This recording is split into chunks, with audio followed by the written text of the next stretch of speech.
everybody to look at this back. Look at This back has taken women's wrestling to heights it's never seen before. The Fab Four. And leave it up to you, David, to hire a girl to swoop in and take credit for everything I've done. Abilene Mavericks, who they're talking about, Nigel. Oh, I know who they're talking But about. the reality is, you're gonna get smacked in the face when you realize that no matter what girl in the back has my title around their waist, nobody is me. Wow. In this ring, on this mic, nobody could lace these boots. The lady from Detroit, Michigan, saying no one can lace her boots. Penelope Pink, the former world champion. The title doesn't make the wrestler. The wrestler makes the title. And Abilene, you're gonna learn the hard way why I am the best damn thing that WOW has ever seen. You know, and we all have our 15 minutes of fame, and I'd like to take a couple of my 15 minutes to talk about the rights and the wrongs in the world of professional wrestling. And it is for the WWE Championship. This match is for the ECW World Heavyweight Championship. The World Heavyweight Championship. The match and new NWA Heavyweight Champion of the world. We appreciate you guys coming out and taking your time to support women's wrestling in America. This match is for the AWA World Heavyweight Wrestling Championship. Hello again, ladies and gentlemen. This is your host, Mr. Green, and you are listening to the Rights and Wrongs of Pro Wrestling podcast, which is with me. I was about to reintroduce myself, but I did that already, didn't I? So anyway, thank you for coming back and tuning into the show and the weekly reviews of WOW superheroes, WOW Women of Wrestling, and whatever other little tidbits of wrestling news that I can provide as it relates to the women of the wrestling circuit. And I think we're going to start off with that before we jump off into the review of the show. And the first thing I want to bring up is the, I guess, official and formal retirement of Kacee Carlisle, former NWA Women's World Champion. Some of you may or may not know who she is. I don't know if she's even really been amongst the wrestling scene over the last year or so, particularly since the pandemic. I'm not sure if I've seen her featured prominently anywhere since that point. However, she's been around for some time, having gotten to the business. When is she? I think she debuted in 13? Now I gotta get my papers. Listen.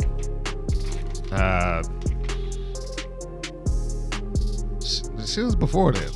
Okay, no, 2005. What am I talking about? I met her in 2013, but yeah, 2005 was her debut match. And she had been in the business since that point, starting off as a manager, then transitioning into a wrestler. And when she became a wrestler, she was one of the pretty much the darlings on the independent circuit. She had gone through multiple promotions and basically had won almost every promotion that I've seen her kind of affiliated with, or whatever the case may be. She's seemingly won some level of championship there. There's a picture of her having like 4 or 5 different titles at one time. It was kind of very reminiscent of Ultimo Dragon back in the day, where he was just draped with belts. Well, she had a photo like that at one point. And I will say this, when it was uncommon for women wrestlers to have that type of championship run, she was one of the women that was out there that a lot of people felt like she was a shoe-in, or she should have been at least in TNA wrestling. WWE was, especially at that time, and it's unfortunate. It's really unfortunate because she's not the only one. There's a lot of them who were like really talented, but because of the mandates that the WWE had at the time, was that we got to hire models, and they got to be, as Jim Ross put it, athletic 10s. Well, regardless of how good they were in the ring, that did cut out on some people out there, and regardless of how attractive they may have been, if they weren't looked at as the quote athletic 10 by WWE standards, then it shut out a lot of people who had a lot of great talent in the ring, one of the least of which was Kacee Carlisle.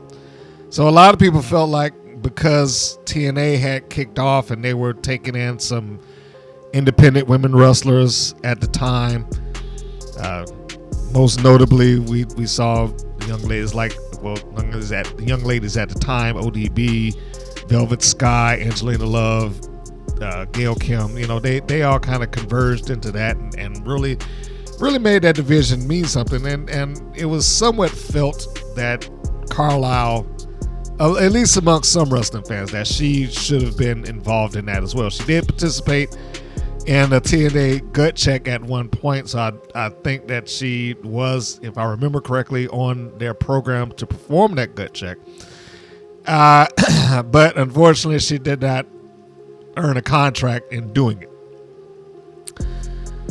As I said, she had been around for a while. I got a chance to not only interview her, which you can listen to if you want to get the overall scope of her career. I did get a chance to have a full-on conversation with her while she was a world's champion. She, in my estimation, I'm going to editorialize here for a second. I have no idea why Kacee Carlisle never really got to one of those locations like a TNA. WWE I can speculate on, but TNA I don't know. I will say in the times I probably ran across her at least 3 to 4 times. And you can also see those matches as well. There's a match against the Black Widow. I produced that. Match against she goes by the Woad now, but at the time it's listed as Kacee Carlisle versus Dementia the Rose. I shot that one and did the commentary there. And the last interaction that I had with Miss Carlisle was when she came down and she wrestled against the Natural Born legend Crystal Rose. And there's one thing I will say before I go into my editorial as to why I think that she might not have got there is she was always very good speaking. There's one thing that she had that I felt like a lot of her colleagues at the time didn't. So some of them were not very good in talking or getting on the microphone and cutting a promo. She was doing it all the time, and she was really had a good flow over how she wanted to present, what she wanted to say, how she wanted to say it, and tie it into certain little aspects of who her opponent was, or the event and things like that. I thought that she was good, and she was only going to get better if she had the chance to keep going on doing it. But the editorial here is this one. In the times that I did meet her, she did. I'm not saying that she was intending to be standoffish or anything like that, but but she did seem like she was always had her guard up. Like, what do you want? Why are you asking me that? What's this for? That type of thing. I don't know if that would have or could have become something that would have worked against her, but that I just say that as a possibility. I know things like that on occasion will steer some decision makers into a different direction. Once you got past that, she was wonderful, but there always, at least to me, felt like there was a little bit of a wall. And if you were and I'm not saying that anything you asked, but anything as it asked related to her wrestling, camera, interview, it wasn't just, well, who's this, was this for? It almost felt like the fist went up and I'm in defensive mode. Why? What do you want? What do you, you know, it was kind of like that. So,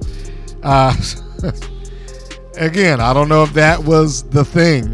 That this is my editorializing of, you know, potentially what could have been doing. But the other thing that I would say, first, she should be proud of her career, and that she is one of the few women that got the chance to be the NWA Women's World Champion. I also understand that it is an unfortunate timing for her that she was the Women's World Champion in a pretty dark period of that championship, or not just the championship, of the promotion. The NWA didn't have television. It didn't have a lot of buzz behind it. Didn't have a YouTube show or channel or, you know, anything like that. You could get matches built off of that, but you couldn't get just a full-on program. I mean, you could probably seek out some NWA affiliate, but it wasn't like what you have now with the Billy Corgan era, and even that is having its moments. But needless to say, the time that she was the champion, she didn't really have the support of a company to help feature her and showcase her the way that she probably should have been in order to really further herself the way that she could have been furthered. And like I said, it was a very unfortunate thing that, you know, that never occurred that way for her. In the reigns of women who had the World's Championship, the NWA Women's World Championship, she is in the top 10 for longest reigns ever. And to put that in perspective, the only people that really top her in terms of how long she's had that belt, one, you're talking about people like the Fabulous Moolah and Debbie Combs. Of course, they had it for a ridiculous amount of time, like thousands of days. So that's never going to, you know, get past that. Two, individuals like Jazz, who part of her championship reign was inactive. And by inactive, I mean her actually being out actively defending it, because the NWA was going through a big transition period. If you remember, she was the champion when Billy Corgan got a hold of the NWA, and they just had to vacate it because Jazz couldn't make the event.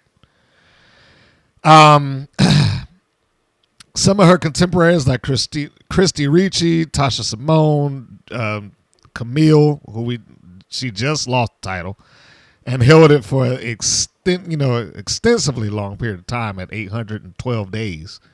Carlisle was about half of that. She was just over a little over a year. Well, not a little over a year. She was significantly over a year, a year and some months. She's listed at 462 days of holding on to that championship. And that puts her in some real strong company. You know, she's had it for, like I said, a good period of time. Her name is going to go down in the history along with the Santana Garretts and the Thunder Rosas and Barbie Hayden's, June Byers, Camille, Mischief, Jazz, Debbie Combs, Fabulous Moolah, so on and so forth. So there's always that, and she should have that. And it's it's a bit of a shame that we haven't seen, in my opinion, the best that we could have gotten out of her. We saw some really good matches and had a good time watching her wrestle, but she did not get the opportunity to showcase that on a national stage officially. However, there is one thing that we can add on to that as I wrap that up. She did put a post of her retirement on her Instagram. Now, the post is long, and she says it's long. So if you want to go and read through it, you can do that. Again, you can go to her Instagram page, Kacee Carlisle, all one word, and you can read through the post at your leisure. But there are two big points here that I think should be addressed before I move on. One, the second paragraph basically says, "This is my official announcement of retirement from the world we know and love called pro wrestling. This is long. Indulge me. this is a big old bittersweet moment for me. So, we can see that there's some emotion tied up into that, and, having to step away or wanting to step away. But if you go down to the end, and this is where I'm going to say the door isn't closed. It's probably pulled right up to the frame, but the door isn't closed here.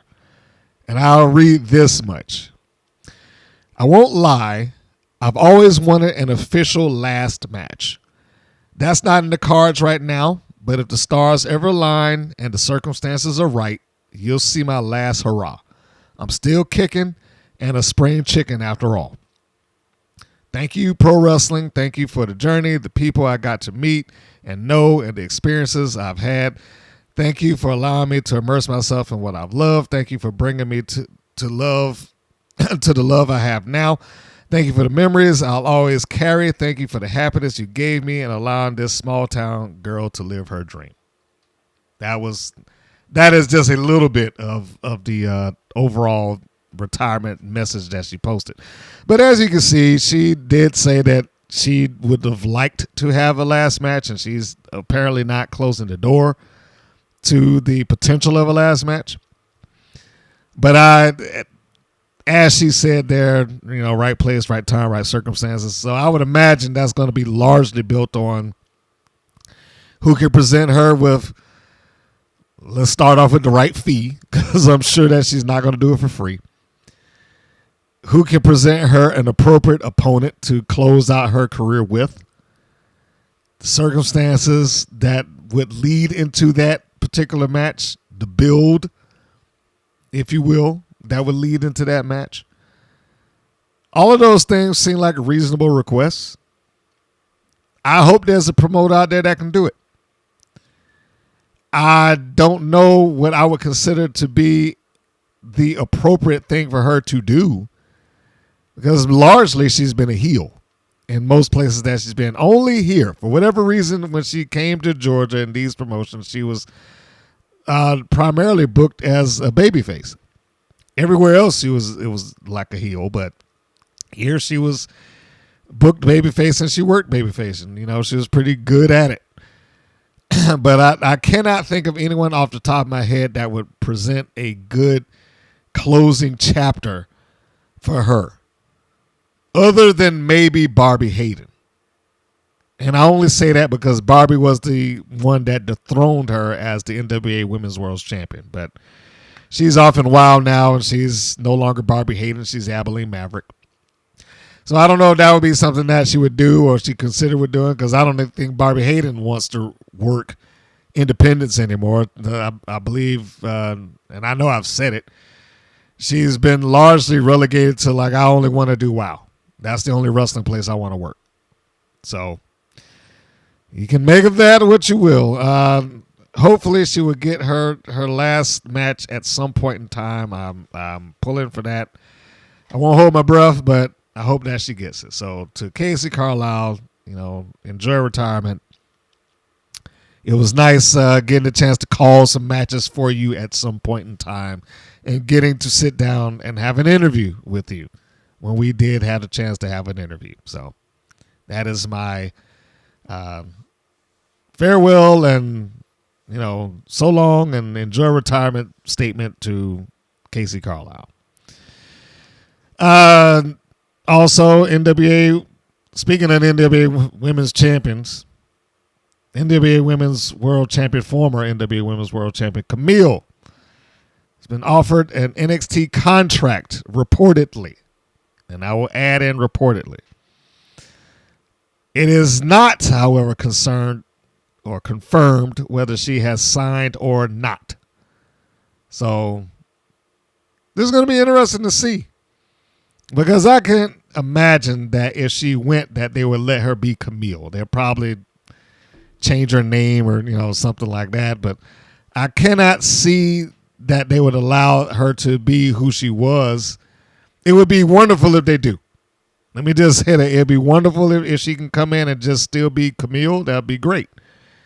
But the WWE is kind of funny about things like that at sometimes. And I know some of this mandate, from what I've read, is coming from them being the WWE acquired by their new owners, and those owners want to have more acquisition, to kind of pad out the properties that they have underneath them.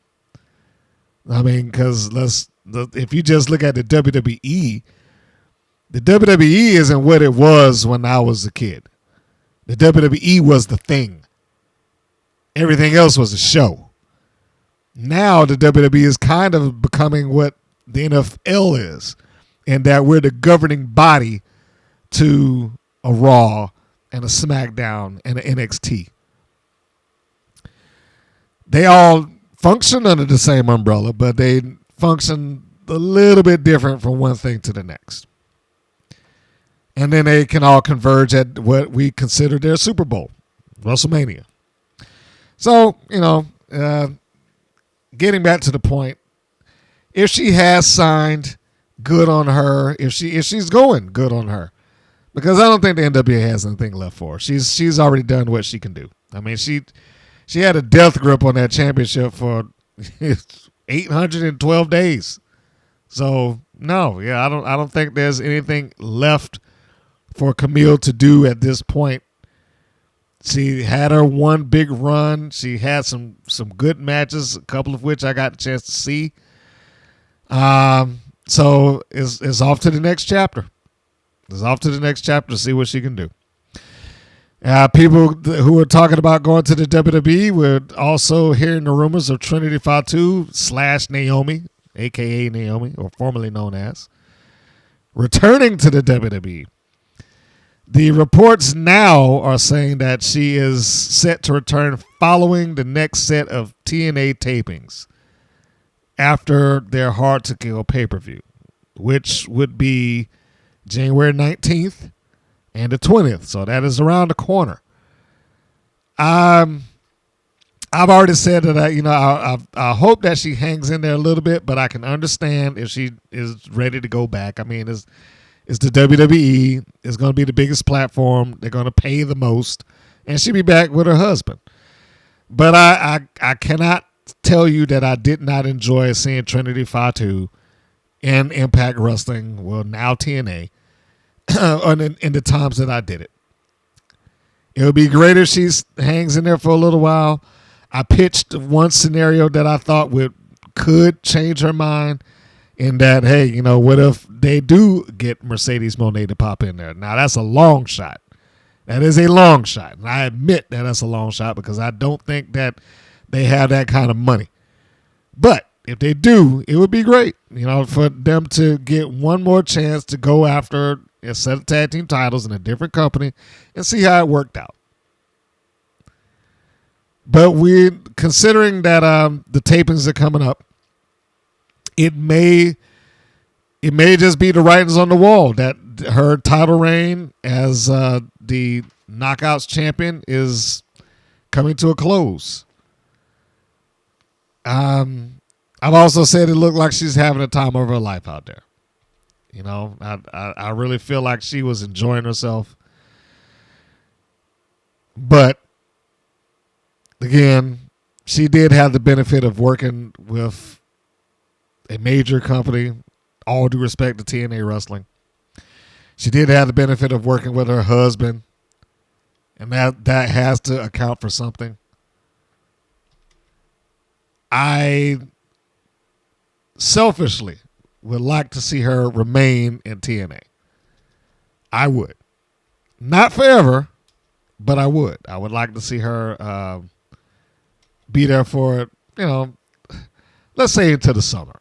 Something like that. Get a couple other good matches out of her so she can really show that Trinity is not just the diva that people remembered her as. And I don't mean diva as in difficult to work with. I mean, she was there during the Divas era. And whether it was fortunate, whether it was right or wrong, she was kind of labeled into that. She became, you're just one of the divas, whereas the other women came in and they got to be the wrestlers, the Charlotte Flairs, the Baileys, the Becky Lynch, the Sasha Banks. And then everyone else that followed them, they got to the benefit of not having the label of diva slapped on them, which it did have a little bit of a, bad connotation attached to it. For some people, because they looked at them like they weren't serious. They looked at them like they weren't legit. And I think that this has helped her image a bit, quite frankly. Speaking of the image, have you been seeing the championship belts unveiled with Impact Wrestling rebranding themselves back into TNA Wrestling? Now, I did not agree with them going back into being TNA Wrestling. I will admit, I just didn't. It seemed like the entire reason that they changed it from TNA Wrestling to begin with was that it was kind of hard to sell commercial time. You always had to explain it. You had to make sure that people understood, no, it's not tits and ass wrestling, it's total nonstop wrestling.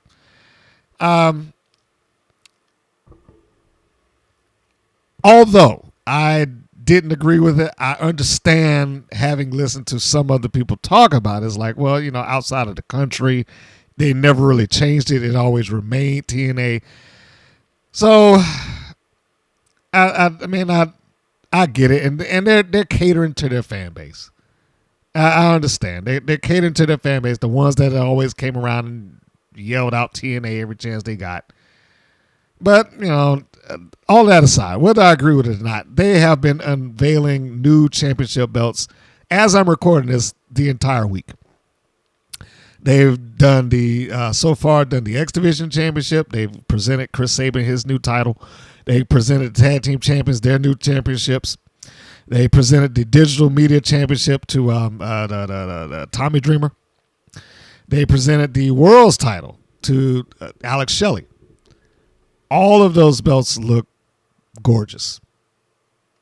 I felt like, if you're going to rebrand and you're going to have new championships, this is one of the ways to go. And this is very reminiscent of how they did it when they went from associating with the NWA to becoming their own entity as TNA championships. They shot some footage in front of their backdrop, and they had the champions surrender the NWA titles, and then they would present them the new titles. The one that I remember most vividly at this point was Team 3D, a.k.a. the Dudley Boys, giving up the NWA World's Tag Team Championships to become the new and first ever TNA World Tag Team Champions. All of that to say this, and I didn't mean to go off into a history lesson, but all of that to say, the belts look great. I'm waiting to see the one that they present to Trinity, because she is going to be the one that's going to be listed as the first TNA Knockouts Women's World Champion. That's a mouthful. Of their new era, of their return era. She's going to be tied into it forever. She's going to be the last Impact Women's World Champion, and she'll be the first TNA Knockouts Women's World Champion. So, she's roped herself into their history, regardless of where it goes and how it happens. So we will see. I'm hoping that she does get the opportunity to stay there and make some more memories, but I certainly understand if she has to go. Julia announced that the faction Donna Del Mondo has disbanded. That audio is on the Stardom channel. You can go and check that out. I know there's been a lot of talk about Julia potentially signing into some other promotion. I think the WWE was looking into her. Of course, if the WWE is looking into her, AEW is. And we all know Tony Khan will probably toss out bags full of money to try to get her into that division. Although, as a side note, I do not think that she needs to go there. I just don't. AEW's women's division, although full of talented people, it seems at times unfocused. And this is one of those times. It just seems like it's an unfocused division of women. Like at this point, is there really a need to have two different women's championships, which is basically what the TBS title is? Is there really a need to have it? Because before, let's call a spade here. That championship was there to facilitate a winning streak for Jade Cargill, that she could exist in her own little universe separate of the AEW Women's Championship. Because they really didn't cross paths or interact all that much, if at all. It was just Jade is doing her own thing, and whoever happens to be the AEW Women's Champion is doing theirs. And never shall the two cross paths. Now that that's done, is there really a reason to keep having it? Shouldn't they should just merge it and try to focus that division into something powerful. They have enough talent. They don't need to have all these championship belts. I mean, even if you can include the Ring of Honor Women's Championship, because they incorporate that every once in a while. They'll just show up on AEW television. But no, I don't think that that should be something that should be brought up, or I should say she shouldn't go, because I don't think that AEW will do right by her, honestly. I just don't feel it. I hope they can prove that wrong. And lastly, Maria Kanellis posted a video on her Instagram. Basically, I'm going to summarize here, is that she was talking about her body changing. And I'm pretty sure she's probably heard it from some fans, because you're a public figure, and for the most part, she's how long has she been on TV? She's been on there for maybe about a good 20 years now. And she had a very supermodel figure. She was super thin. But she's also gotten older, and she has children. And I think it's unrealistic for people to think that she's going to remain the same look forever and a day. And if that video was the result of people giving her crap about her having gained some weight, I mean, come on. Give her, grow up. Give her a break. You know what I mean? It happens to everybody. 9 out of the 10 people that you get older, that those things are going to happen. It's going to change, unless you're just a massive workout fiend. But she also says she works out, and then there's, I think as a result of the surgery that she had, it's changed her body metabolism, is how she explained it. And she can remain kind of fit and whatnot, but there's certain things that she's not going to be able to trim off very easily. And some of that weight is part of it. But no, I mean, like I said, give that woman a break. Come on. If you get out there getting on her IG and making these snide comments, which I know people do, because there's no repercussion for it, I could just say it and move on about my way, then shame on you. Come on. Let her go. She still looks great. Going into the review. This is WoW, titled The Wow Factor. I don't really know what that's, in reference to, but that's what he titled it, The Wow Factor. This is season count 217, chronological episode 68. So let us discuss this show here for a little bit. I will start off by saying, overall, this is another show that I was pretty good with. I was all right. There were a little more things that I would maybe have issue with than I did the last one. Last week, the previous podcast, I gave them a lot of praise. I gave high praise to that show. I said this is a show. This is something that I've not seen out of WoW at all. So I was super shocked. And I was concerned. I was like, all right, well, will they be able to repeat that?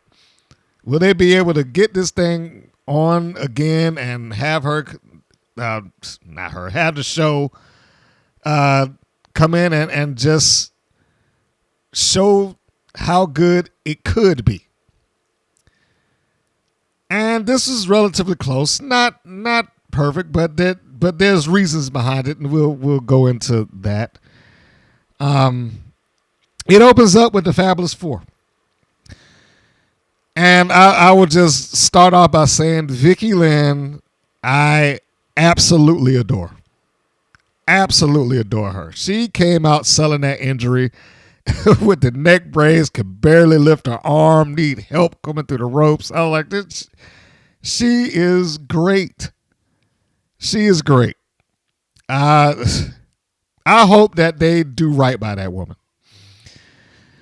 But as they enter, the commentators are recapping the events of the Fabulous Four, and particularly that they're recapping why Vicky Lynn is in the position or in the condition that she's in. It opens up with Lana Starr cutting a promo. Lana blames David for all their misfortunes, and all of this is setting up a heel versus heel main event, because when Lana's done, I was about to say Abilene Maverick, but Abilene Maverick is the other half of the main event. What I meant was Penelope Pink gets on the mic also, and she cuts the promo. This is almost everything that I said for weeks in the first season of WoW. Like, no one does a promo. They don't express what they want or what they're doing and why they're doing it, or whatever the case may be. But they've really made some effort to change that. It seems it looks like they are pushing towards having people actually say so, or at least they're top of their card right now. I'll say that. Now, everybody doesn't say things that mean anything. They still have people that cut promos that don't go anywhere. They're just words. But here, Lana Starr comes out and she's complaining on behalf of the group. And then Penelope Pink starts talking about, her position formerly as the champion, and that, the title doesn't make the woman makes the title. That, that type of thing. I thought this was good. And I was happy to see it. It was a nice change to how they start off their show, rather than, hey guys, it's a match. Boom. It was nice to have a different way to get into this. Now, one thing I will say about when they do have these moments. One, David McClain should not be sitting there holding conversation with them that they can't hear. I mean, because he's answering them when they're talking to him, but he probably should chill out on some of that. But that's less egregious than him talking to the screen. I don't necessarily mind when people are talking to him in the ring and he's saying something back, because it's kind of a natural reaction that most people would do. So I can see that. I don't want them to carry it on when they're doing backstage segments. Now, that's a different thing, and we'll address that at some point, I'm sure. I've said it a couple of times, but yeah, he doesn't need to be talking to the screen, for lack of a better term. But what I also don't want them to get into the habit of doing, and it feels like they're slipping into it, is the heels blaming David for their misfortune. Not that I'm looking to defend or protect David McClain, but there's no payoff available for that. There's nothing that can be done if they carry on like, then David, you did this to me, and there's nowhere to go from there.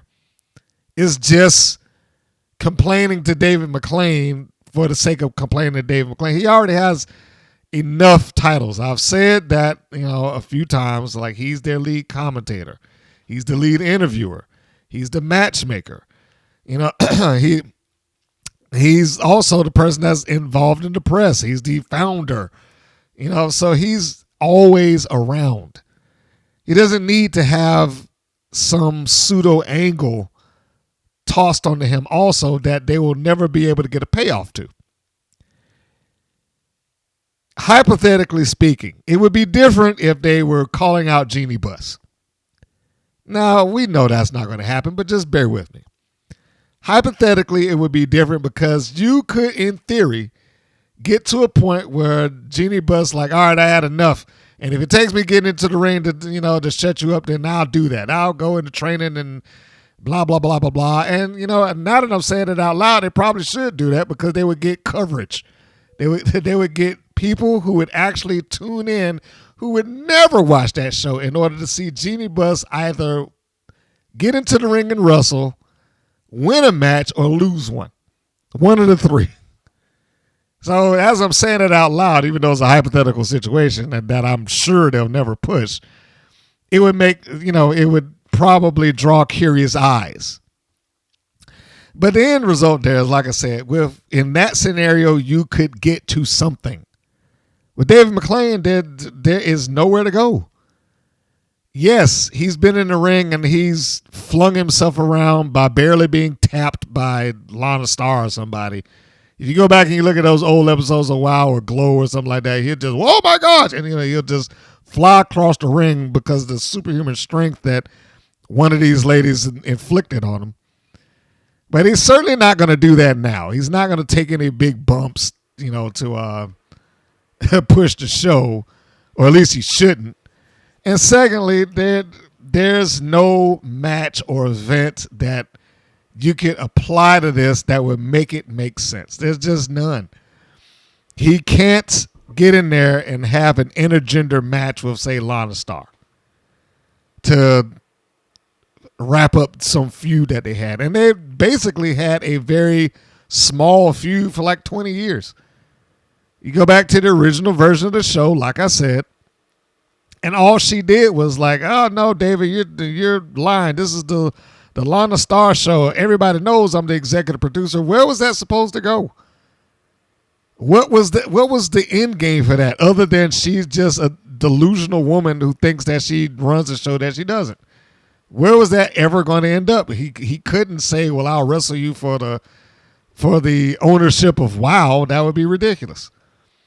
Even now, even if they took that out of the equation and it just turned into, I want you out of the company and you won't leave, or we got to have a match. I'm like, so even if it turned into Dave McClain has to go and pick a proxy, let's say, there's little to no reason to do that, to apply a proxy to have a match with somebody there, because they could just have the match. WoW has proven that over and over and over again. The whole point behind having these persons, it falls into the management theory, the manager theory. People got off back in the day when a manager finally got their comeuppance. Bobby Heenan, Jim Cornette, Jimmy Hart, J.J. Dillon. You can go down the line. It's a simple thing, but when they have intervened and interfered for so long and so much, and they never really have interaction with the wrestlers, people want to see them get their comeuppance. Even if it's just a hit, like they just took a clothesline or something. Most people pop for that. You can move that logic up into the evil general manager phase of wrestling, which I'm so tired of. I'm glad it's done. But Vince McMahon, Eric Bischoff, it was the case of, okay, we got this person who's the power that I have to fight against. And so when they finally got them, people wanted to see it. Austin finally got McMahon in the ring. If you want me to give up my championship match, then you take it from me. You meet me in the ring. We'll do, you and I do this, and okay. And people pay for that. Vince McMahon in a main event, the guy who hadn't wrestled, but they just wanted to see him get beaten up.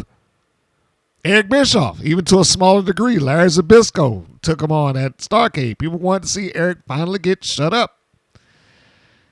You don't have that dynamic here. First off, Dave McClain works babyface, not heel. He works too much babyface, honestly, but he works babyface and not heel in that dynamic. Secondly, he's not going to promote an intergender match, nor should he.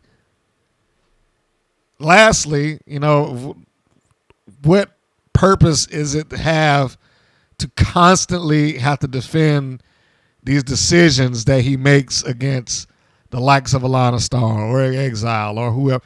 Those are conversations that should be in the back or the management room or whatever the case may be. Every once in a while is fine, but I find that it seems like it's tricking up. That more and more of them are like, David, you screwed me or whatever. And that's probably not the right choice of words, but you get my point. So anyway, the next segment, we got Fury cutting a promo in the back. It's a babyface promo, and it's in complete rock star puns. It's, I'm not a one-hit wonder, and there's something nice about playing intimate crowds, and this is going to be my Rockapalooza or whatever, I mean, it's a good promo. It's nothing that I would consider overly memorable. It's a WoW promo. It's probably the best version of a WoW promo that you're going to get. They're going to speak in their character puns, and largely it's just a setup for failure. So the next segment is the match itself. It is Tormenta with Sophia Lopez taking on Fury. The commentators introduce Tormenta and why she's no longer in the running for the championship. They put that on Actions Against the Beast. And I have to say Nigel gave a nice line about Sophia Lopez. This is a line that all commentators have used. We've all used it. She's the greatest attorney in the world. You don't believe her? Just ask her. The reason why I like that line is because with David McClain, when he addresses Sophia Lopez, he addresses her legitimately like she's the greatest attorney in the world. Except when he doesn't want her to be. When she says something to him that he doesn't like, then all of a sudden she's not the greatest attorney of anything.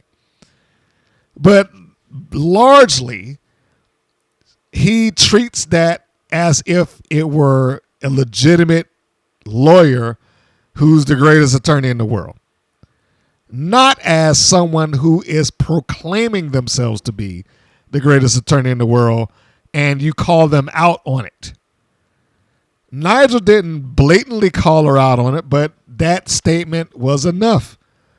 She is the greatest attorney in the world. If you don't believe her, just ask her. That right there just immediately puts that whole question in pause, or at least her character, I should say, in pause. She's not the greatest attorney in the world. She's a heel that believes that she is. And that's all it took. I said, that is great. Every week I hear Nigel that on there, I'm sorry, Steven. I'm almost like, he just needs to stay. Because he gets little subtleties like that. He says things that work in that, in that scenario. Aside from a questionable pause in the match, the match is fine. I really didn't dislike it. I thought they did well together. Sophia Lopez even got her heel manager moment where Fury goes down and she got to come up behind her and choke her. And I'm always impressed with the WoW managers when they have started to do more stuff, because if you go and you look at Sophia Lopez when she first got there, all she really did was just stand there. And she might point at the ring like, hey, ref, do this, or that's not fair, or whatever the case may be. But she didn't really participate all that much. She is now getting to where she is participating, and I think she's starting to understand what she's supposed to do as a manager. You're supposed to cheat. You're supposed to help not just stand around there and watch them get beaten up. And she's getting to that point. So bravo for her, and bravo to helping this progress. Again, the match is fine, but let's be clear that this match is not about the match. The match is there to facilitate a win for Tormenta, which she did. She won clean, basically fairly clean with a Styles Clash. I'm not gonna say the Styles Clash. And following that, the Beast comes in and attacks her after the match. And they do a pull apart. And you hear Dave McClain, somebody get more refs out here. Get more refs out here. Don't let them fight. So he does that for a little while, yelling on the microphone for the audience, I'm assuming at large, to be able to hear him. The one thing I will say is that, the Beast up until this point had been more or less portrayed like this unstoppable juggernaut that no one could slow down or hang with. Except here, Tormenta hung with her. Tormenta didn't go down. Tormenta, she got tackled, but she got the Beast off. She turned the tide on her a couple of times. She fought her toe-to-toe. Now, if we're looking at Tormenta's record, nothing in that would suggest that she should be able to do this with the Beast at all. But she did. And I hope that they are able to do something creative with this so that Tormenta doesn't come out as another body to the Beast's count in her march back to the championship. Because I'm pretty sure that's what she's doing. She's going to march back to the championship at some point. So that's what that was. And by the time this was over, you had 4 referees, all 4, I guess there's only 4 of them, running in to separate them and keep them apart. They did break away from him every once in a while, I think like 2 or 3 times, and then, Tormenta gets out and follows Sophia out of the building, or at least out of the arena. This may be the best that Tormenta has ever been presented on this show, quite possibly. And if I didn't say it, the reasons why they explained as to why Tormenta is no longer in the championship running is because of her actions jumping the Beast in her championship match. Now, I still do not understand why Tormenta did it. I don't get where that was going. I don't get the purpose, why she selected her opposed to anybody else. Why is Tormenta even in the running to begin with? I thought the entire reason of the championship challenge was to try to establish new people as contenders for the belt that didn't get any opportunity. Almost everybody that had opportunities before, multiple times. Like, for the reasons that they have said that they applied that match, nothing has changed. It's gone right back to where it was. Tormenta's still theoretically in the running, even though Dave McClain removed her. The Beast just had a championship match. Penelope Pink's right back into the main event. So I'm not sure where exactly the change is supposed to be. But, it is what it is. The next segment, Miami's Sweet Heat versus the Mighty Mites. And before I go into that match, I have a clip. That's right. I have a clip that I would like to play so that you know that I'm not just saying this today. This is from the previous episode when they actually did have their debut. So let's play that and then we'll go into this review. The best that they could have done for this team is reverse the main event. Put Last Call in there against the Tonkonas for a final time and just be done with them. Which, they should have been done with anyway. And have Los Bandidos go up against them. So at least Los Bandidos would get a win. The Mighty Mites wouldn't be in there with a team that is completely towering over top of them. And Bandidos could probably have gotten them a better match and made them look better for at least a period of time before ultimately polishing them off. So you heard that. That was what I was saying. Now, granted, the team that I suggested is not the team that appears here, but same rules apply. The first match that they had was not the match that they should have had. This is the match that they should have had. Wild came directly back from their commercial right into a match. And David went directly into overselling the Mighty Mites. They're high fly. The same stuff he said last time. And it gets hard to believe that when they was beaten so badly in their initial match. It was one of those moments where I was like, a nice heel commentator could really work with him overselling like that. And it would make the overselling a little bit more palatable if you had somebody on the opposite side of it that was calling out the flaw in the logic. But this match is 100 times better than their debut. And it's exactly why I said what I said, that they needed to debut against a team like this. Sweet Heat did what Last Call could not. And I'm not saying that they're incapable of having that type of match. I'm saying Last Call has been presented like a unstoppable force, except when they get stopped by the Tonga Twins. But they're larger, they're bigger, they're presented more like bruisers and just beat up on people. It is hard to have that team do anything to make a smaller team look significant. It just is. It's just the way that their presentation kind of defies that. Whereas a team like I pitched Las Banditas and Miami Sweet Heat, they could bounce around for the Mighty Mites.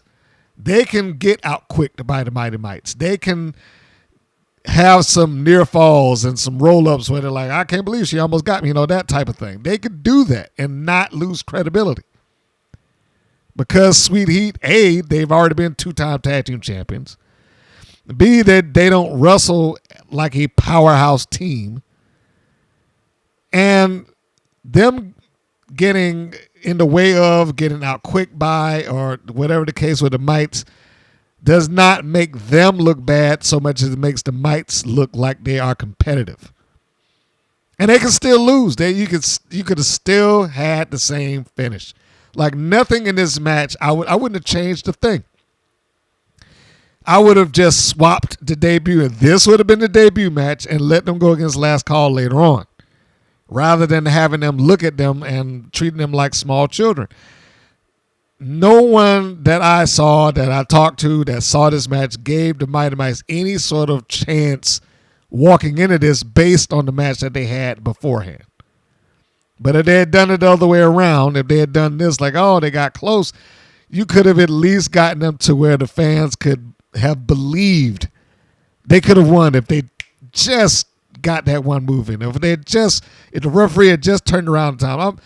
I'm pretty sure the match could have been structured to where Sweet Heat could have allowed people to buy the idea that, oh man, they almost got us. They almost did it. Sweet Heat made this look so much better, and I think they deserve a lot of credit for that. I'm sure the Mighty Mites, Sugar and Spice, did their part too, but the Heat made this look a lot better. As I said, 100 times better than what they got in Last Call. The Mites go down to the Fab Jab. Like I said, perfectly fine. They can lose, and they can lose clean, but they gave them more offense than what they had in the previous match. They didn't cut them off unceremoniously every chance they got. They actually got some stuff in, so it made them look good. I just wish that this was the debut match rather than the other way around. Once they got done with the Mites, Sweet Heat cut a promo after the match. This promo does go somewhere, but they incorporate David McLean again, and this is what I was talking about before. You don't want to keep doing that. You can't get anywhere pointing the finger at David McLean constantly. You just can't. There's nowhere to go from that. They're not going to get any sort of payoff to David.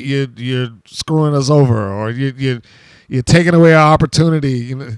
It just is just pointless. Yes, they should want a title match. Yes, David McClain is the matchmaker or the general manager or whatever title it happens to be. They just need to be careful not to do this too much. Not week in and week out, and not every heel needs to be saying, David, why are you not giving me a shot? David, what about this? David, what about me? It just doesn't need to do that all the time. The next segment, the Mother Truckers backstage. And this starts off with them backstage doing laundry again in this locker room.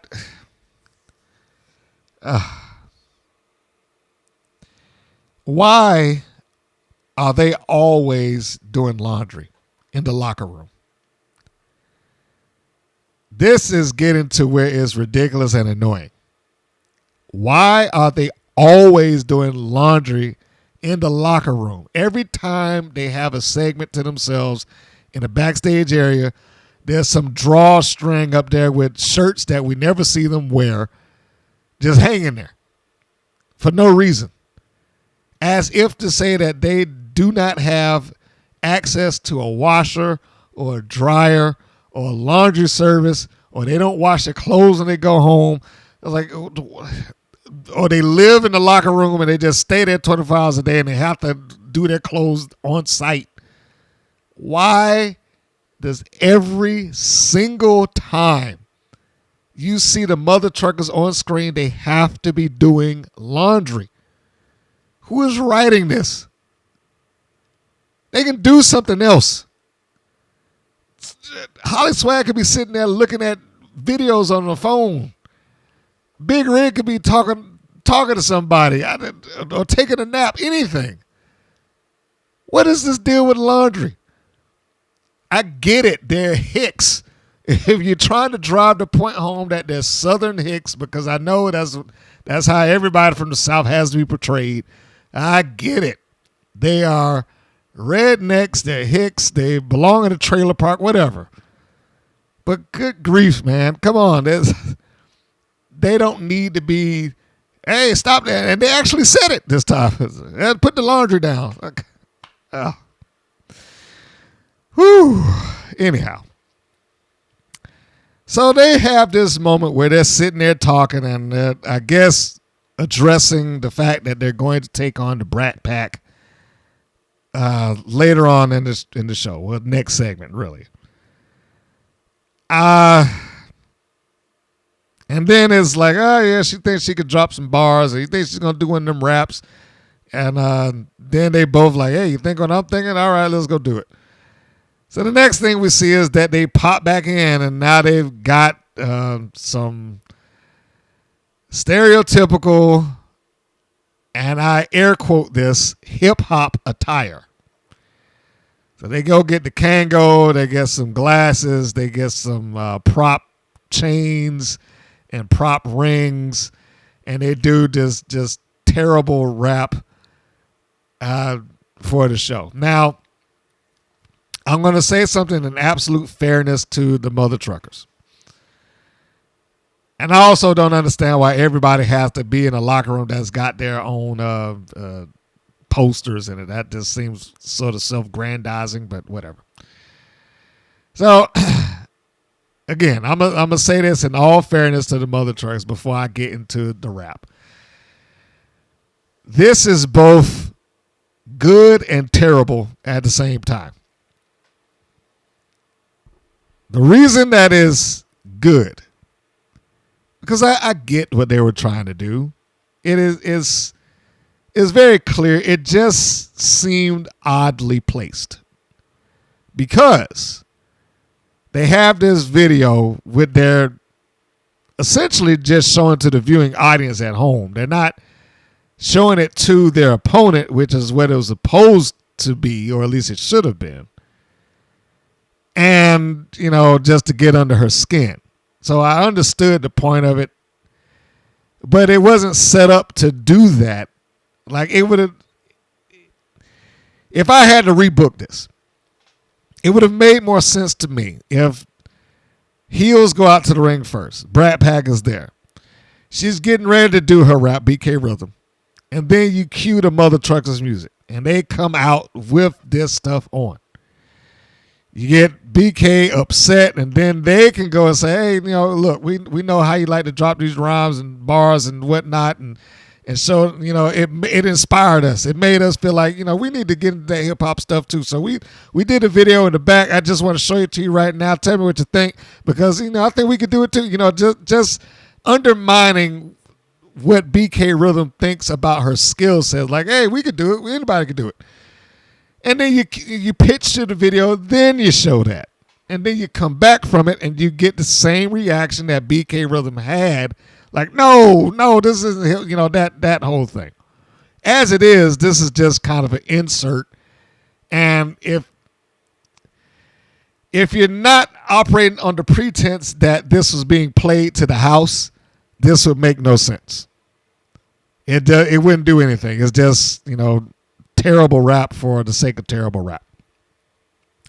But I am pretty well sure that this did play to the house, so it's fine. That's why I say it's both terrible and good at the same time. If I had to paraphrase that situation, if I'm gonna use an old TV show, there's a Seinfeld episode where Jerry's dentist converts to Judaism, and largely because he's able to do that now, he feels comfortable telling jokes that pertain Jewish lifestyle in it. We'll say that. Then Jerry goes to his parish, and he wants to do his confession, and the priest asks him, like, okay, he converted to Judaism. Does that offend you as a Jew? And Jerry's like, no, it offends me as a comedian. Well, that's what this is like. This does not offend me as a wrestling fan. It offends me as a hip-hop fan, because this is awful. It is awful. And I know that's not their line of work. I know it's not supposed to be good. I get that, they aren't going to, pardon the phrase, wow the world with their lyrical prowess. But yeah, this is just bad. And the only thing that makes it palatable is because it leads into this match, and that I am sure that this is, like I said, it was played for the room, and it got the kids happy. And that's the only thing that makes this save any sort of face to it, because nothing in it looks good. It just makes me feel like, wow, despite the fact that they got money behind them, are at the same time like crazy low budget. The rap that they did here is the type of raps that you do when you go to an amusement park and they're like, hey guys, pay us $5, we'll let you get in front of the green screen and rap. You can make your own music video. Imagine that. Nothing in here makes sense. I mean, they got the LED light going on, flipping the colors in the background. Well, like I said, they got their prop hip hop stuff on, and clearly fake dollar bills or $100 bills in their hands. Like, they got cartoonishly big bills in their hands. I'm looking at this like, okay, there's no earthly way that anybody could possibly believe that is real. Now, I'm not saying that they're trying to make people believe it is, but it is so bad. And I can't even say bad in a good way. It's just bad. And that honk thing that they just toss it in there, if that could just go away. And because the second they do that, then it ends. It ends on David McClain and Nigel doing the typical non-hip-hop thing that people who do not listen to it do. Yeah, that's great. Word to your mother. Awful. Again, does not offend me as a wrestling fan. It offends me as a hip-hop fan, because this is bad. So we go to the next segment, and it is the Mother Truckers taking on the Brat Pack. Miami Sweet Heat are at ringside for some reason. I don't really know why, but they're there. I mean, because it didn't seem to go anywhere. It didn't seem to facilitate anything or push anything forward. They just happened to be there. So we have an obvious setup at the beginning of the match. That being, the mother truckers come out. They got the hip hop gear on, and they not embarrassed, but they insult, shall we say, not verbally, but just by their mere presence, they insult BK Rhythm in particular.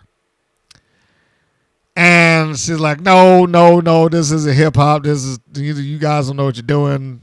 You know, that type of thing. And then the mother truckers decide that is a perfectly good opportunity to turn to the hard cam and the commentating booth and start jawing away with the people on the screen and Dave McClain and possibly Miami Sweet Heat. Which is the obvious moment that I was speaking of, because here, what happens? Here comes BK Rhythm and Gigi Gianni grabbing the chains behind their necks, which I was like, you could see it coming a mile away. Like, because there is absolutely no reason for them to go turning and start talking to anybody else and turn their backs on their opponents, who we all know are heels and they're willing to cheat at any given time. I was like, I know this is going to be. They're going to use these chains to choke them out, and sure enough, that is exactly what happened.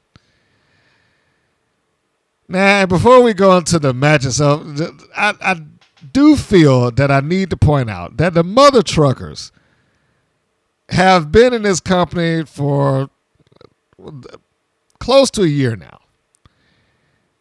I wrote down that they have listed about 14 matches to them. 14.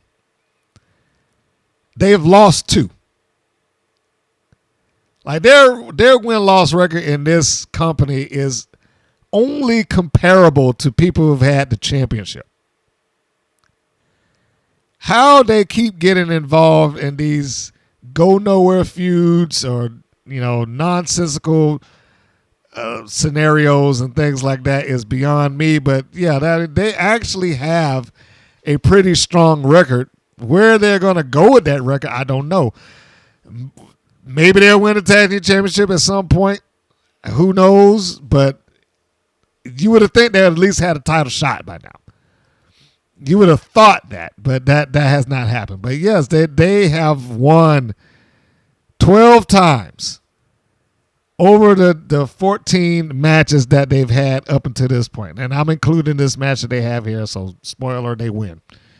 They've only lost to Miami Sweet Heat and G.I. Jane and the Disciplinarian. And I know that's hard to believe that G.I. Jane and the Disciplinarian actually won. Yeah, they won. They beat them. Now, of course, they got them back. They got the win back. But outside of that, yeah, it's amazing to me. So, yeah, anyway, the match starts off. They go yammering to nobody, and then they get the chains pulled around their throats, even though they clearly are blocking it from getting anywhere close to their windpipe, which, they probably should.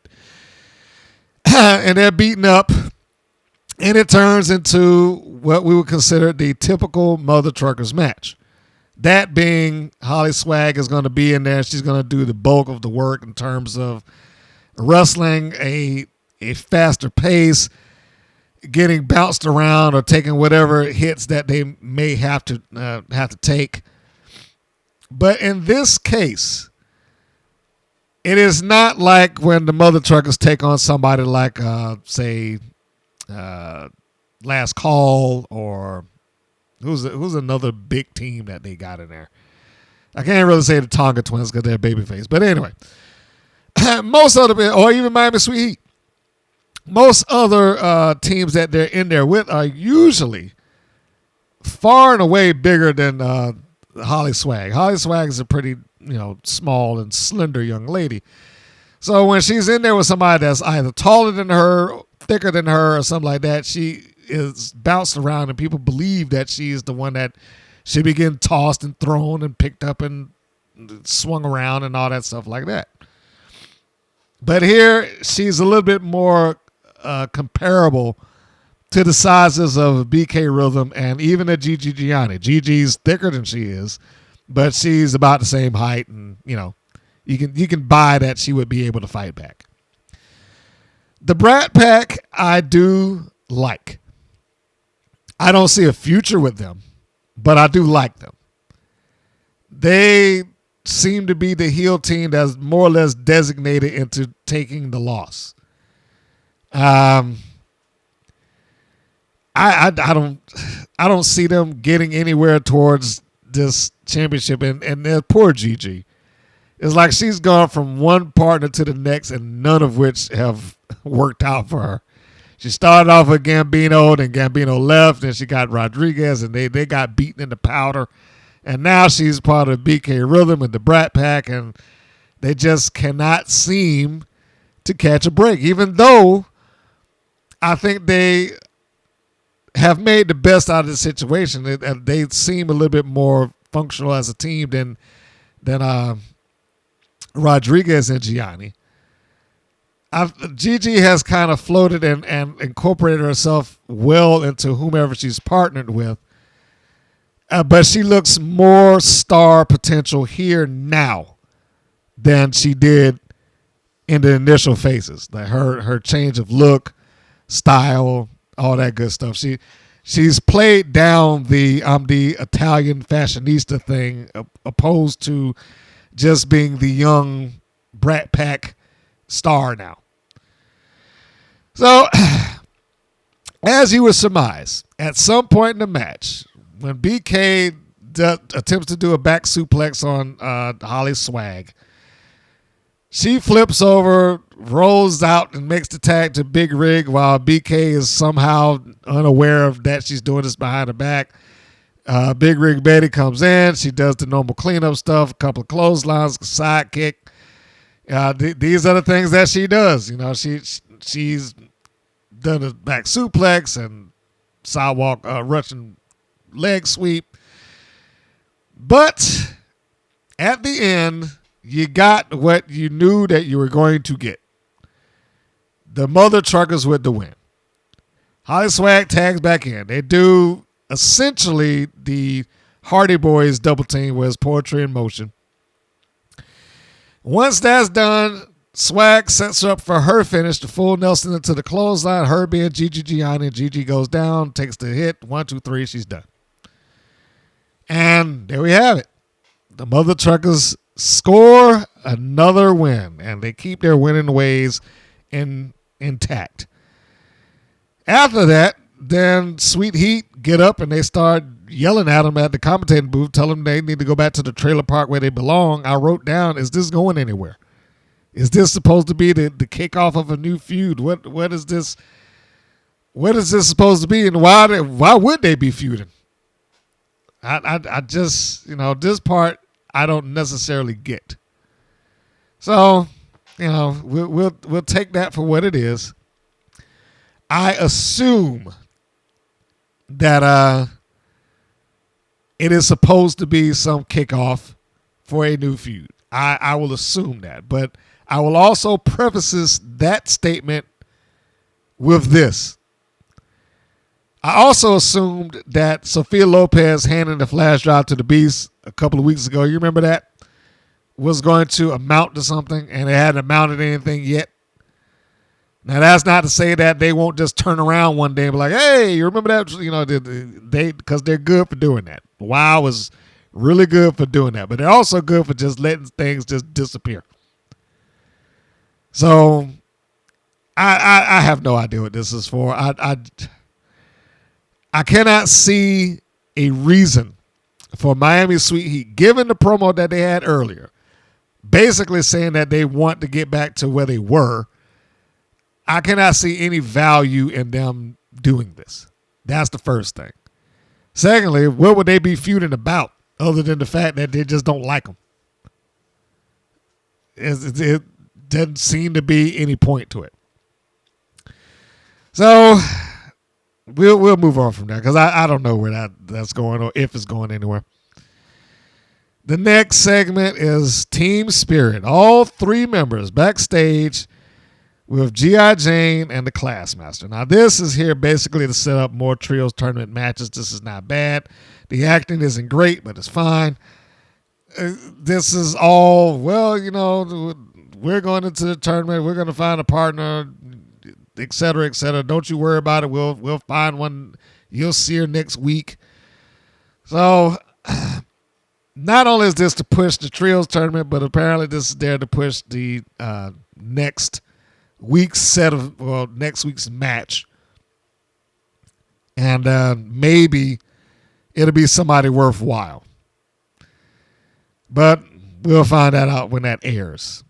Or I can look ahead, but I'm not going to spoil it for myself. But this segment is there to facilitate more trios tournament matches. Now, I will say this.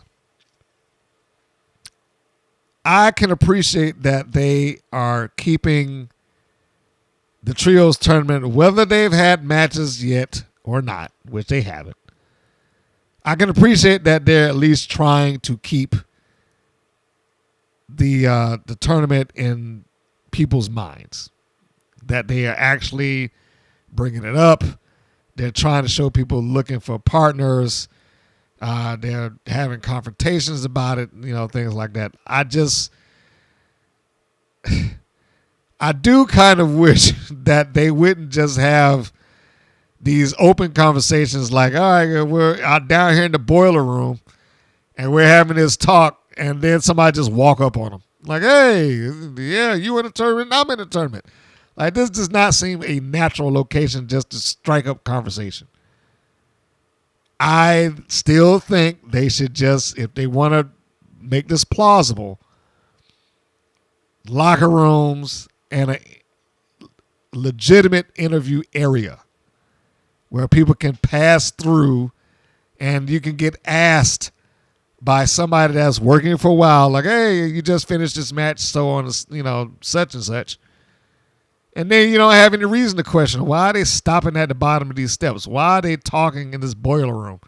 Why, shouldn't this kind of conversation be taking place in their own private location where somebody's not just going to walk up on them and start, hey, guys, what are you doing?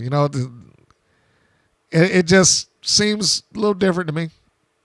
But that's my interpretation. The next segment goes directly into where I just talked about, the infamous Wild Steps. Abilene Maverick is encountered at the bottom of the Wild Steps by Princess Ozzy. Now, this served absolutely no purpose. Other than Princess Ozzy coming out there, hey, you got the championship and so on and so forth. And then Abilene Maverick basically proceeds to just verbally cut her down. Yeah, that's what champions do. This is what I'm supposed to, and Princess Ozzy has no comeback. It's just, yeah, okay, good luck. And then she walks off. Like, what was this for? It didn't do anything for Princess Ozzy. And Abilene Maverick more or less put her in a place. What are they doing with Princess Ozzy? What are they doing here? I think that she's kind of lost the path. Her and Candy Crush, now that I'm thinking about it. Like the one time that Princess Ozzy made any sort of attempt to see her friend in action, it was the first time that she lost. Like, you jinx. Just you being here caused me to lose. And then she has this where she walks out, and like I said, they just happen to come across each other. Now, bear in mind, I know that the way that they had these steps set up, this is clearly the steps leading into the arena. So this wouldn't be just a random event. You'd have to know that this person is scheduled to go up next and decide that I'm going to go and encounter them. And since we leave this camera sitting at the bottom of the steps constantly, I'll make it so that everybody can see it. But like I said, this really served no purpose. It did, at least the last one, regardless of what I may say about the acting of a G.I. Jane or the Classmaster or Ariel Sky and Coach and Pep Rally and whatever their names are. Regardless of what I can say about that, it did serve a purpose. It did have a meaning to it. It was there, for, like I said, it served two things: set up the trios tournament or keep it in the forefront of your mind, and then it sets up a match for the next week. And potentially we bring out our partner, so you know who we're going to go into with this 6-person or this trios tournament. So we get past this. The next segment, or I should say before they go to commercial, Vicky Lynn comes into the commentating booth, and she is going to be the guest for the main event. And so we've got the Fabulous Four all over the show. Opening segment, match, promo at the beginning, promo after the tag match. We got Vicky Lynn on commentator. We got Lana Starr at ringside. They're all over this thing. This is a Fabulous Four episode. But Vicky Lynn also being there on commentary is also a tip-off for interference. And that was what I wrote, and I was absolutely right. Now, I love Vicky. I still stand by that. I love Vicky Lynn. She was great, just physically performing the way she did, just trying to get into the ring. Like I'm trying with all my might just to lift my arm. She gave more credibility to going through a table than I've probably seen most other people do anywhere else in recent years. And she's also good in commentating.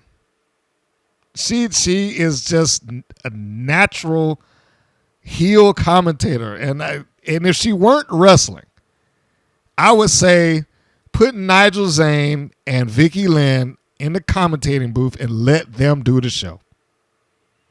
It felt so much better. It was so refreshing. Especially, like I said, sometimes you do want a heel commentator to be able to call out things that the babyface commentator will not do. So before we get to the main event, let's address Vicky Lynn and the commentator Nigel and David McLean in the commentating booth.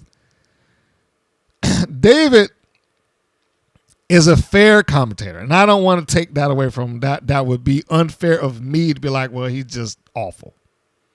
He may not be everybody's cup of tea, but he does his job. The problem that he possesses as a commentator is that he is overly babyface in an overly babyface commentating booth. If someone says anything out of the heel mouth, he immediately goes in the opposite direction of that.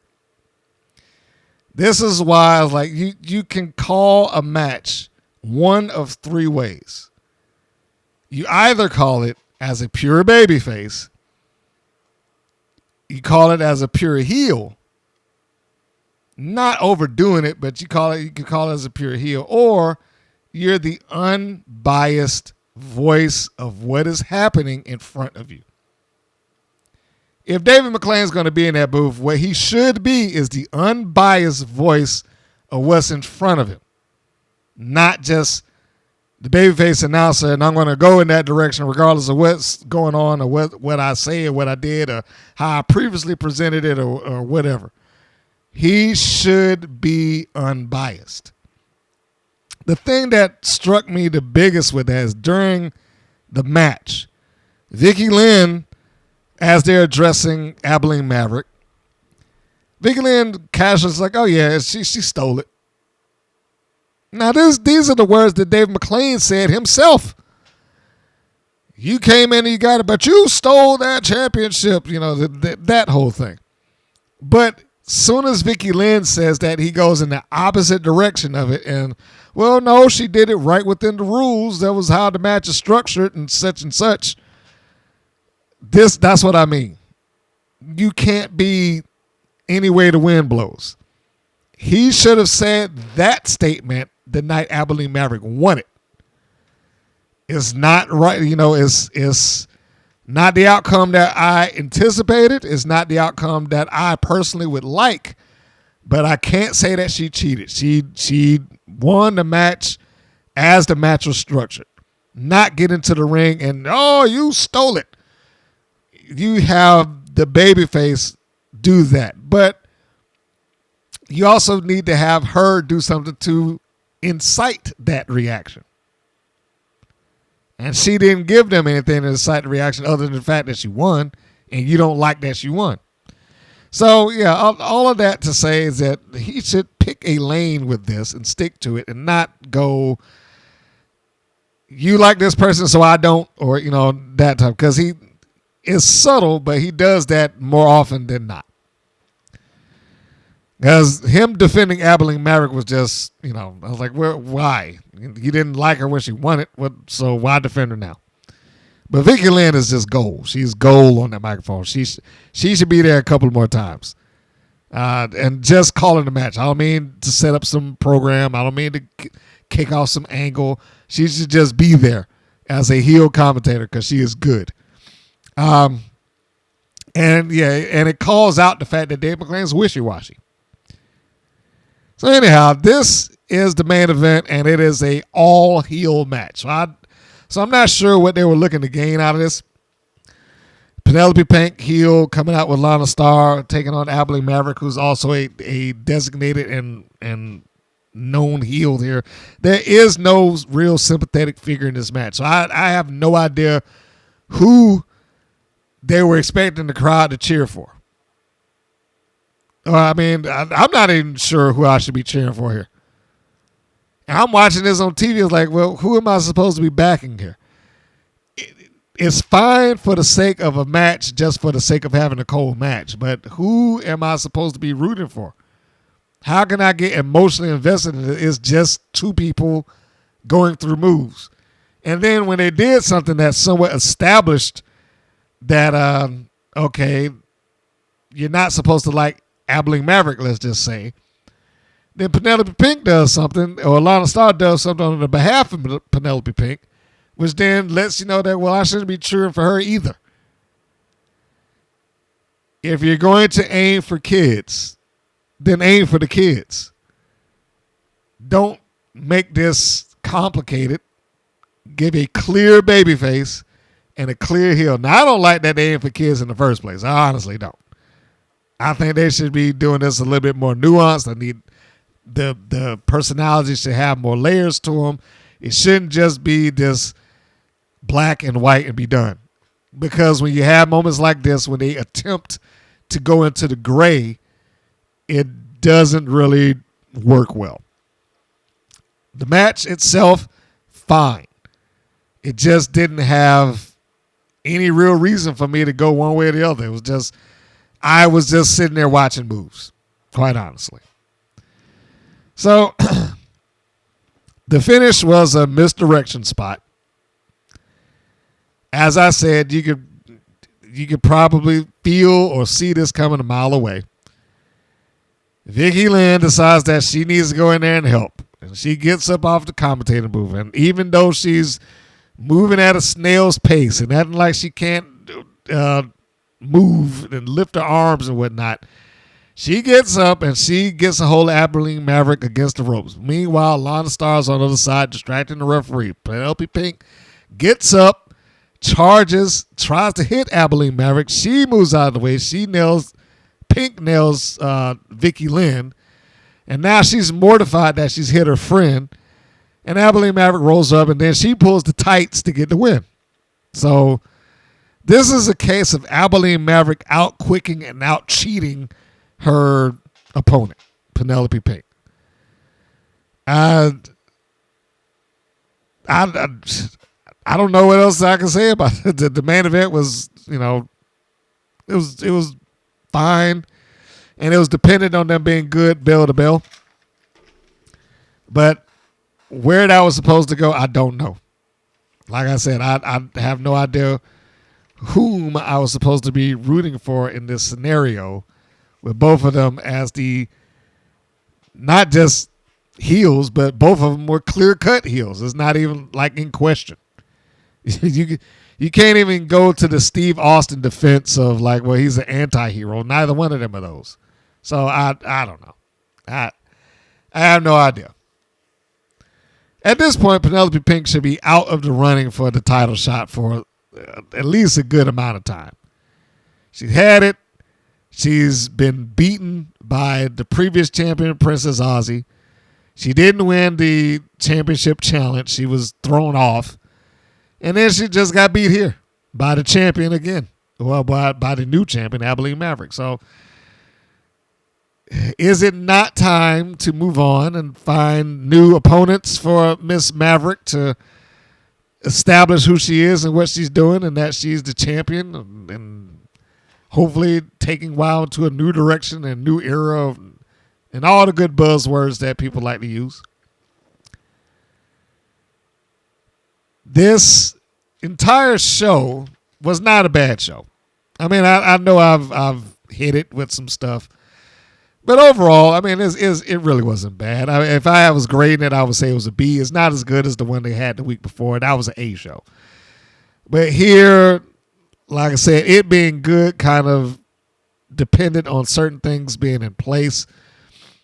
Sweet Heat versus the Mighty Mites, I thought was really good, although it was in the wrong episode for me. It should have been on the debut of the Mighty Mites rather than their second match. And every time I see them now, I'm like, yeah, their position has already been determined. They are a job team, and that's all they're going to be. They're the new Spring Break 24/7. What happened to them? Where are they? Anyhow. Even the Mother Trucker's terrible rap had a place in here. I mean, it served a purpose. Like I said, I know that the WoW, I don't think they actually call it the WoW Arena, but I'll call it that for the sake of this. I know that the WoW Arena has a large screen back there that, they can play these segments for people to watch. So hopefully it played in the building so that they got some context out of what they were doing. Fury and Tormenta. I would not have had the promo run before the match, but the match itself was fine. All it does, I mean, look, if Fury's going to cut promos that's going to run in front of that, then she should probably cut different ones rather than protesting how she's on her way to the top and whatnot and then going right out there and losing. She should maybe cut a more veiled promo that has less to do with going to the championship and more on she's establishing herself as a singles competitor, and there are going to be some rocky roads, but it's a challenge I'm willing to take, and things like that. And of course, as we talked about the main event, bell to bell, fine.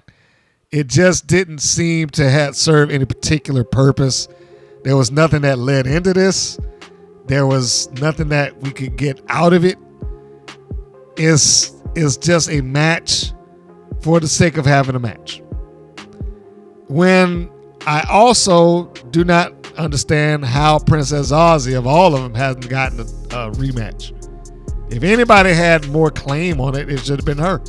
But it's like when you saw her in that backstage segment on the stairs, it's like, oh, okay.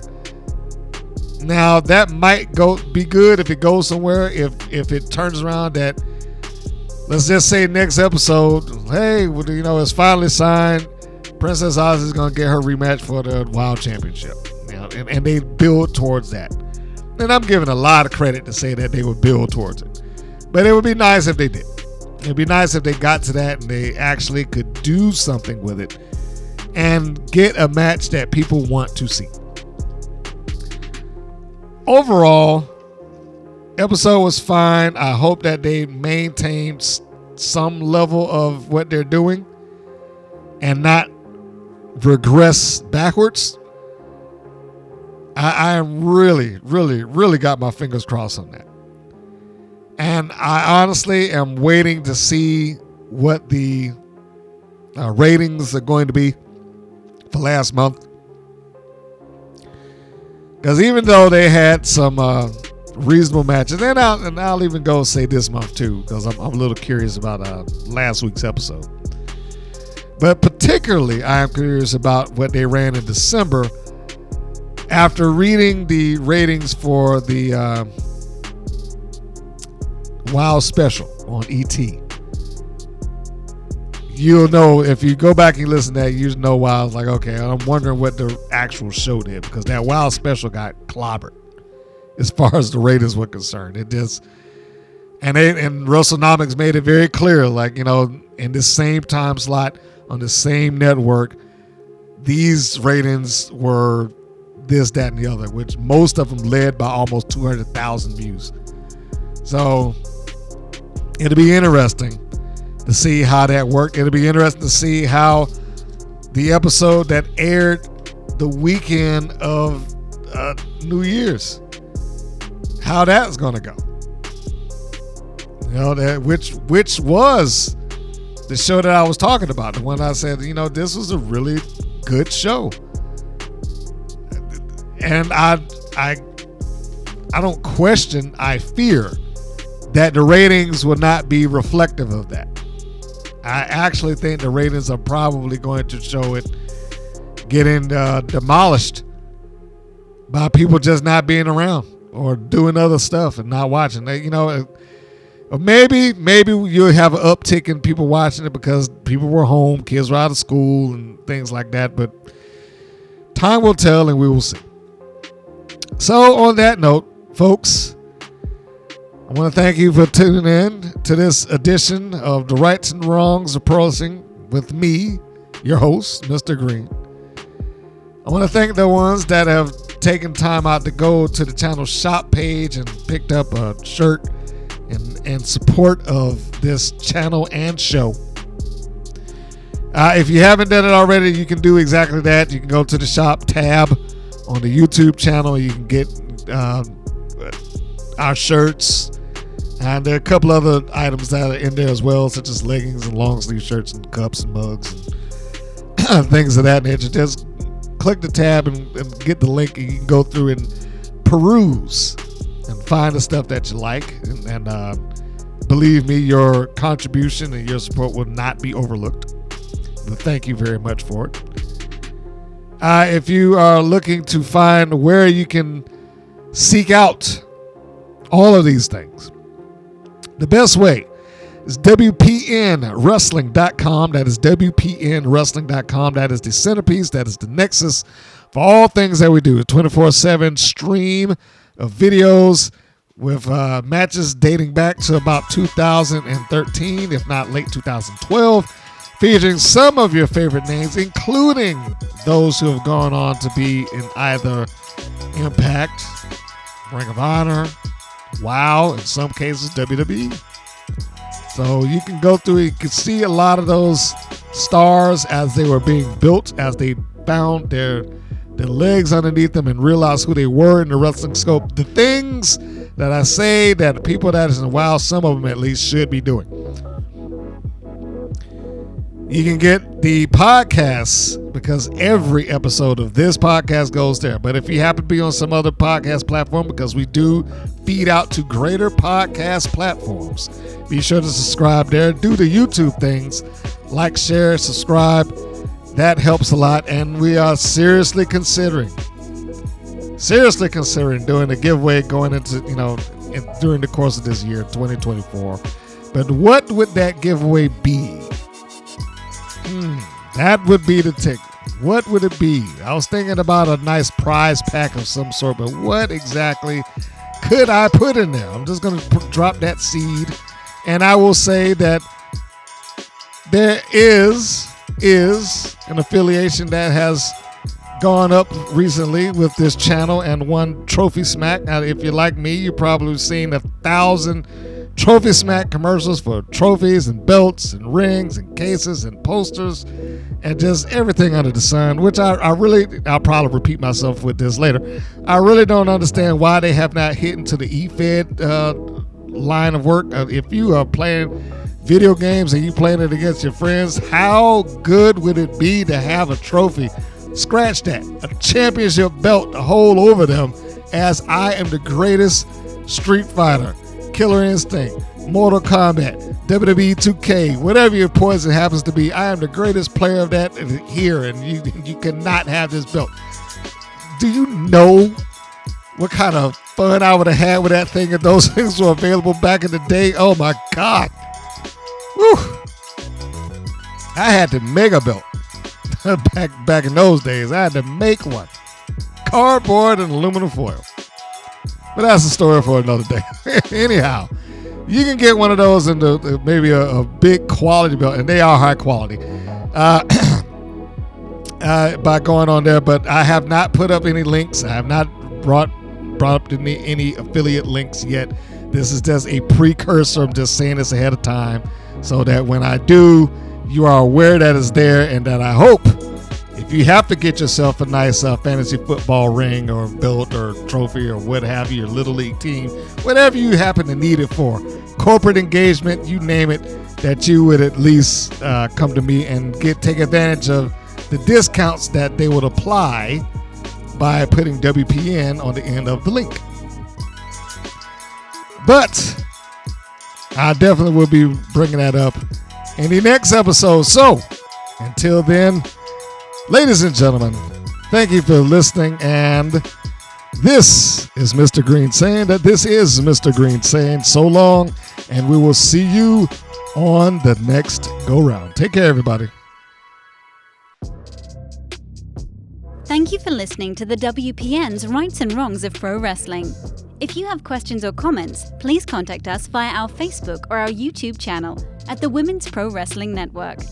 If you're new to the WPN, feel free to subscribe to our channel and like our page. We appreciate your support.